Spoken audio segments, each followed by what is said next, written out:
mga newcomer. Newcomers, please, taas ko na. Okay? And of course, asaan na yung mga ka-level ko? Si Medyo Betes. Okay, Manny Salazar from Makati City. Now, it's Taguig already. Because wala na, tinagal na kay Abby. Taguig na kami ngayon. Okay, now, my journey in Reverend National, papasok ko to kasi gabi na, alam ko, baka mamaya pagkatapos nito, wala ng tao dyan. Anyway, Manny Salazar from Makati City. And of course, my journey in Reverend International, I was one of the branch manager Ayala Company.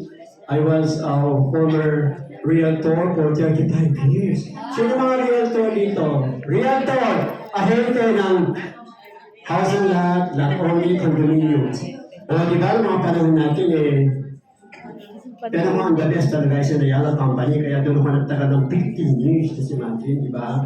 For those who are realtor like me, mga ahente, ayun, di ba? Kahit open house, mabagyo, o maano man dyan, lahat na. Di ba? Kumakain kami ng alikabok during open house. Oh my God. Totoo yan. Hindi na pa ng realtor. So what had happened to me for the past, when I was at the age of 64, nalaman ko na diagnose ako ng apat na health issue. What are those? Diabetes type 1. Sino sinabi ko kina may diabetes, yun may diabetes. Magsabi ng totoo.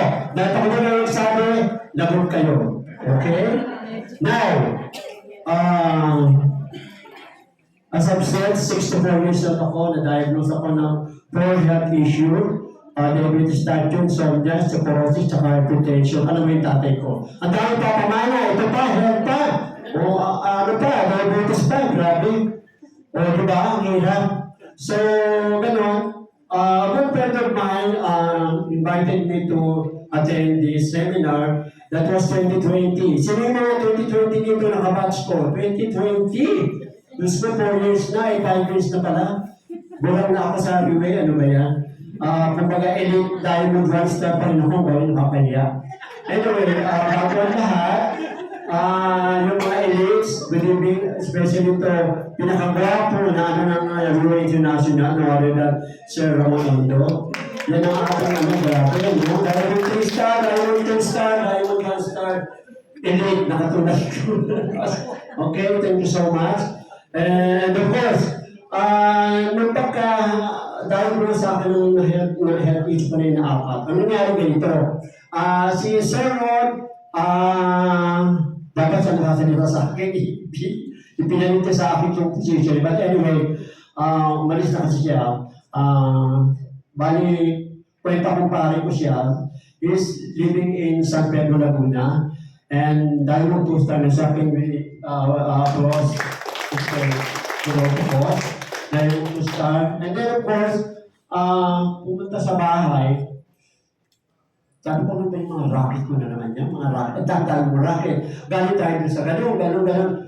Di ka na nagsawa. Ano naman yung racket mo? Tapos pumunta sa bahay, in short, in OPP ako. Di ba? After OPP, eto na.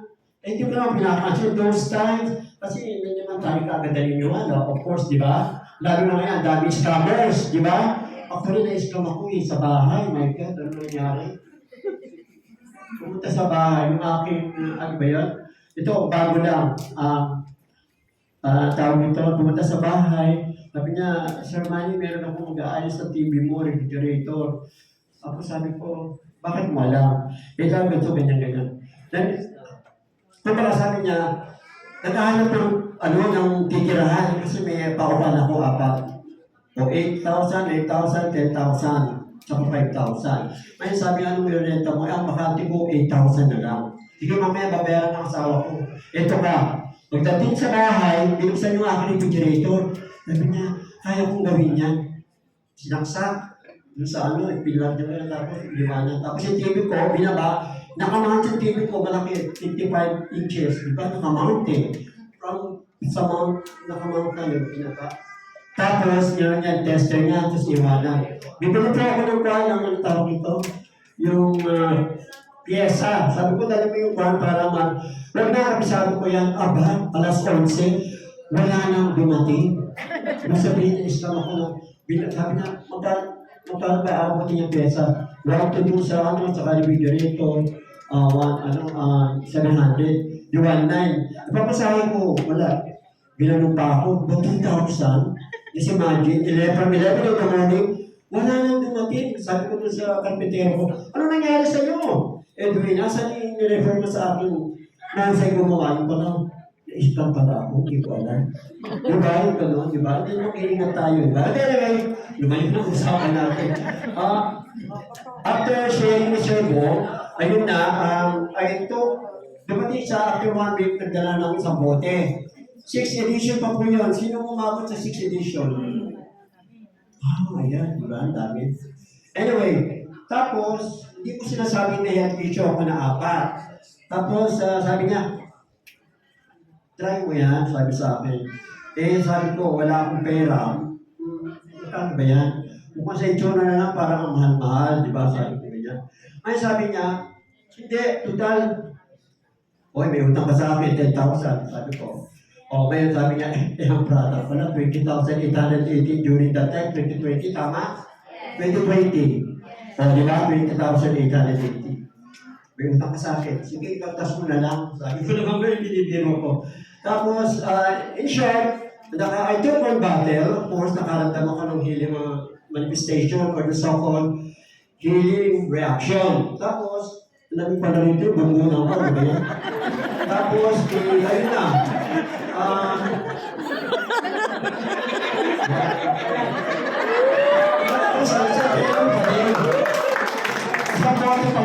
Sa buti pa lang, nakaramdam na ako. O, di ba? Nakaramdam ng lumakas, masarap tulog. Di ba? Lahat naman dito naranasan niyo? Yes! Di ba? Yung ganda na lalaki, wala akong dun eh. Wala. Pero may nanigas.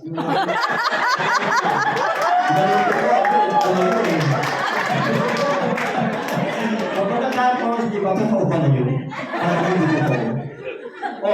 Alam mo, ngayon, ang edad mo ngayon, hulaan nyo. I'm already 35. May mga object. I'm only 69! Ako, baliktaran yung paborito ko. Yung asawa ko, paborito namin yan. Di ba? Sa mga may asawa, kaya wala akong asawa. Actually, I was a divorced man. I married in London. Wow, Lord. Ang asawa ko, I don't know kung bored. Patay na, hindi ko alam. Yung meron siya na, nawala na ng bigla eh. Siguro talaga we're not meant to each other. Diba? Pero ang boyfriend ko si Riway International. Kasi pinili ko ng commission PW, di ba? There was once, nakabenta ako ng 2 weeks time, naka 92,000 ako. Di ba? Di ba? Ganun. And then, of course, after taking one bottle, tapos sabi ni Sir Bob, share mo. Kasi pag hindi mo sinirgan, it's not a blessing anymore. Share ako yung tiyahin ko na nasa, ang tawag nito, nasa Baguio. Kalalabas lang sa Makati Med. Sino ang kalalabas sa Makati Med? Lahat naman, di ba? Kalalabas, 3.2 million. Grabe, ang gastos, di ba? Tapos sabi ko, nabalita ako yung mama mo, doon sa pisa ko. Parang gulay, cabbage. They call it cabbage. Yan ang tawag niya sa abroad, cabbage. Cabbage. Nasa wheelchair. And after that, try mo itong product. Tapos sabi niya, paano ba yan? Ito ganyan. And she's from Australia. Tapos we have a Zoom during the time. I invited them to join. Tapos 2 hours lang pala Australia. Sino nakarating na sa Australia? 2 hours lang pala sila ahead. Diba? Ang Australia. Tapos after matapos na yung aming Zoom meeting, nag-order ka agad. Kasi may mga concern sila, sinagot naman. Kasi I was one of the speakers, so during that time, speaker ako. Tapos, ayun na, nag-order na sa akin ng 2 muna. Of course, 2. Diba? Pagkatapos niya, sabi niya, pwede bang, kamusta si auntie? Kasi we call it auntie. Kasi sa mga Ilocano, auntie, di ba? May Ilocano dito. Ilocano, saan? Wala ba? Meron, no? Di ba? Kung may Ilocano, ang tawag mo sa mga matatanda, kahit hindi kung ano, auntie and uncle. Tama? Oo, di ba yung mga Bisaya, iba, hindi ko ano Bisaya. Anyway, tapos, sabi niya, siguro mas maganda, dagdagan mo pa. Kasi si nanay, hindi pa masyadong Ito na. Tapos sige, kasi tama yung promo during that time. One set, libre sila ng apat na bote. And that's how much? 80,000 something, di ba? It's a lot of money, di ba? Sabi niya, sorry. Tapos, umorder sa akin, binigyan ko naman. Tapos na yan, nakatake si auntie. Then after that, ano mo nangyari? Dahan-dahan nakad na si auntie, papunta doon sa toilet. Pagkatapos, kagandahan doon, dahan-dahan, bumasya ako sa bahay na, nag-picture kami. Sabi ko, auntie, kamusta ka na? Eto, malakas na ako. Igorota Igorota, di ba? Tapos sabi niya, actually, pang 6 bottles niya na yun. Tapos sabi niya sa akin, sabi ko, auntie, tayo pa na. Sabi ko, dahan-dahan tumayo si auntie. She was 92 years old during that time. O di ba? 92 years old na. Tapos tumayo ka, sabi ko, auntie, tayo ka. Tapos, para makita ko kung talaga pa, picture kita, serve as a testimony, di ba? Ang tawag doon. And after that, tapos si Eme Tugtog, ay sasayaw-sayaw na, gaganon-ganon na, sumayaw na rin kami na Igorota, sumayaw na rin ako. Diba gano'n na Igorota magsayaw, yung pagano'n iba, tuwa ko. I was amazed dahil sa resulta ng kanyang ininom na one set. Kaya kung may mga health issue kayo, kailangan one set ang i-take nyo para may regeneration, regeneration. Yun po, ginagawa ng ating Virgin Placenta Oral Life Stem Cell. At pinapalakpakan po yun. Well, fast forward, naka 6 bottles na rin ako during that time. Kasi dito, pag may promo, makakalibre ka. Diba? O yun. Minsan may client, buwan na gusto ng service mo, maaari bigyan ka na isang bote. Now, this January, meron tayong promo until katapusan at one set, you will get 3 bottles free. That is 79,000. That's a lot of money, di ba? O umabot na kayo dahil marami na magkatapusan. Tulog na lang. Anyway, pagkatapos ko, nagpa-examine ako. After 6 months, taking culture placenta, naka-1 set kasi ako doon. Tapos, nakaramdam din ako ng lumakas talaga ang katawan. And of course, dati-dati kasi hindi ako masyado, nagka-jogging, hindi masyado, di ba? Pero nung after 6 bottles, dati kasi akong dancer. Dati kasi mag-dancer ko pa rin naman. Diba? Sabi nakikita yan. 69 years old yan, ha? 69. Iba na, di ba? Yung pasipa-sipa ng gano'n, mga pagalong-galong pa, di ba? Yung effect ko so, di ba? Malakas na tayo. Tapos, yung kasi actually, hindi naman ako na hospital during those times. Kaya lang, ang kagandahan doon, lumakas tayo. Sabihin tayo ng panibang buhay, dahil dito sa Euro International, ito po makakapatunay, meron tayo 6 values, di ba? Ano po yung 6 values? Tanong nyo sa inyo mga offline, alam nyo yan, papaliwanag sa inyo sa mga newcomer, di ba? Kaya dito, kailangan nandito, masipag, matyaga, kung matyaga meron? Oh, di ba? Ako may nilaga na rin, kaya lang siyempre, alam mo na. O, kaya lang, May since year. 4 years na ako dito, sabi nga lang ni Ma'am Helen, Manny, ano ka na? Diamond Star, ano ka na? Ano ba tawag doon? Kung baga parang, ang tagal mo na. Sabi siya ka, mag-move ka na, mag-move on, mag-level up. So after that, tulong-tulong na, tulong-tulong na, marami rin ako mga danas. I have a downline up there in Australia. Meron ako sa Canada, UK. Meron ako sa Baguio, Pampanga, Pangasinan.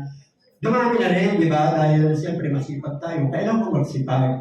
Kasi kung wala, paano, di ba? So kailangan makatulong, number 1. Kasi it is not a blessing pag hindi tayo nag-share ng ating health advocacy. Kaya yun ang sinasabi pa ulit-ulit ang ating mga apply, kailangan umatin tayo dito, every event. Of course, meron tayo activities, so kailangan ma-adapt nyo yung sinasabi nilang platform, kailangan nyo ma-adapt yung ating system, and of course, yung culture na we're international. So, ganun po, hanggang ngayon po, tuloy-tuloy po rin tayo. Sa mga bago lang na kayo mag-isip, ito na po ang gawin yung boyfriend, girlfriend.